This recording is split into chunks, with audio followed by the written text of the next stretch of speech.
If your Chevy Traverse won't start and your dashboard is acting up, you are likely facing a common electrical or battery issue.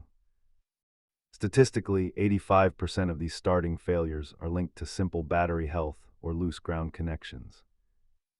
Before you call a tow truck, let's go through the diagnostic playbook to find the culprit. Start by checking your battery voltage and ensuring your terminals are tight and free of corrosion.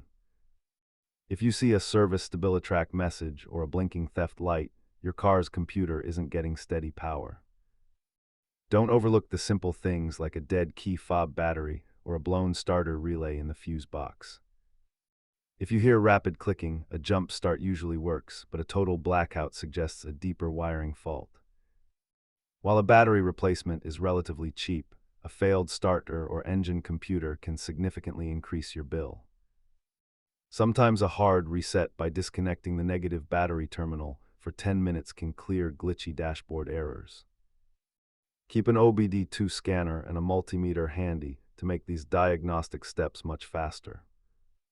Remember that a flickering dash is often the first warning sign that your alternator is on its way out. Check those connections first and you'll save yourself a trip to the dealer. Stay safe and subscribe for more fixes.